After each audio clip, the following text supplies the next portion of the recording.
به نام خداوند بخشنده مهربان.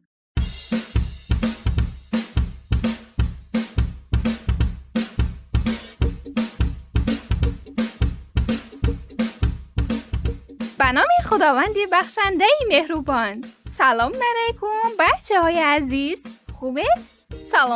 سلامتیتون خوب است؟ انشاءالله که همیشه سلامت و سربلند باشید.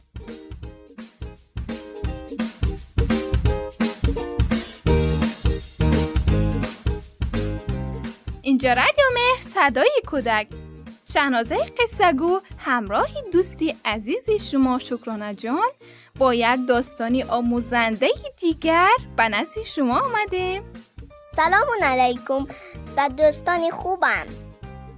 من امروز آمدم با خاله شهنازه تا با هم یک قصه جالب را تعریف کنیم.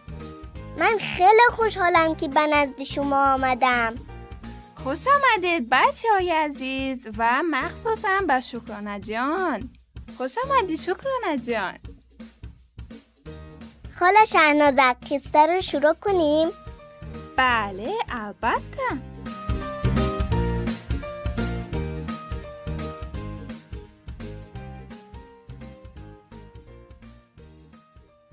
مهمان شرمگین.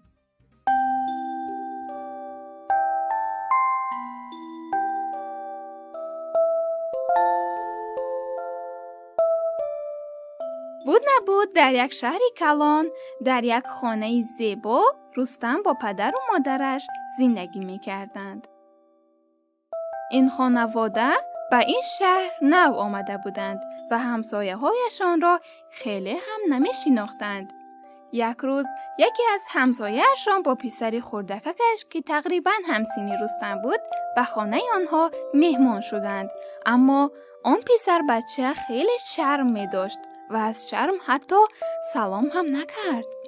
رستم تنها بود و میخواست با او کمی بازی کند، ولی وقتی دید آن پسری همسایه‌شان با او سلام هم نکرد، به اتاق خودش رفت و مشغول بازی با بازیچه هایش شد.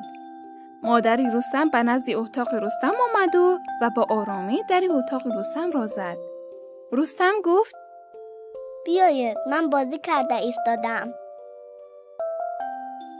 مادرش به رستم گفت بیا با پسری همسایه بازی کن، چرا تنها بازی میکنی؟ من میخواهم با او بازی کنم، اما اون حتی به من سلام هم نداد. او به مادرش چسبیده است. او شرم می‌دارد. او مهمان است و ما باید با او مهربان باشیم و با خوشرویی با او رفتار کنیم. رستم گفت من میخواهم با او بازی کنم. او هم اگر میخواهد با من بازی کند بیاید بازی کند.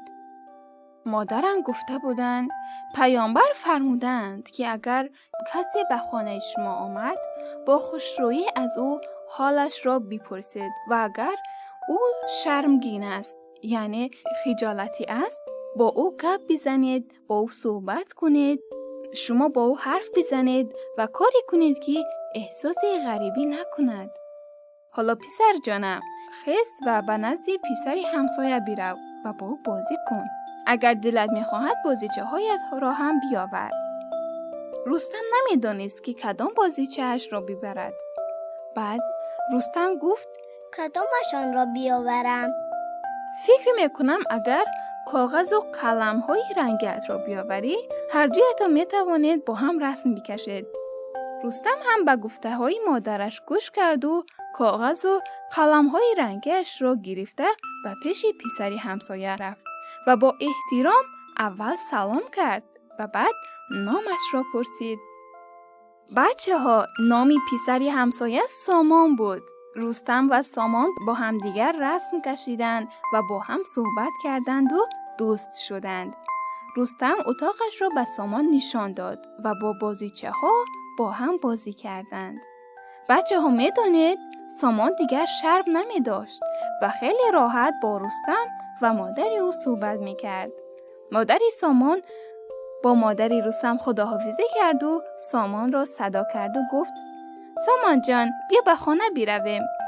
سامان از اینکه میخواست به خانه‌شان برگردد غمگین و ناراحت شد و گریه کرد و به مادرش گفت من میخواهم بمانم و با رستم بازی کنم. بچه ها میدونید رستم هم که میخواست سامان را آرام کند به پیش سامان آمد و گفت سامان جان، ما با هم همسایه هستیم. تو هر وقت که خواستی میتوانی بیایی و با من بازی کنی. ولی حاضر باید با مادرت بیروی و هر وقت که مادرت اجازه داد بیایی و با من بازی کنی.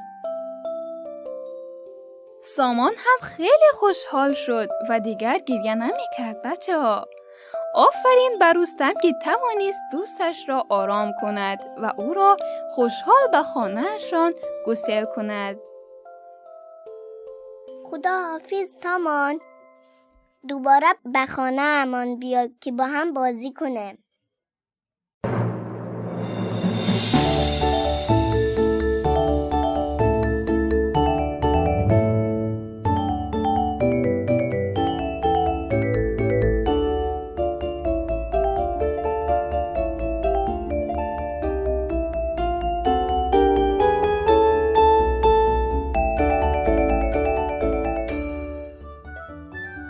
بله دوست کنم این بود قصه امروزه امان. امیدوارم خوشتان آمده باشد. تشکر میکنم از شکرانه جان که این قصه را با من همراهی کردند. تا قصه و افسانه های بعدی، خدا نگهدار. من هم امیدوارم که دوباره به نزد شما بیایم. دوستانی مهربانم، خدا حافظ تا برنامه بعد. خدا نگهدار.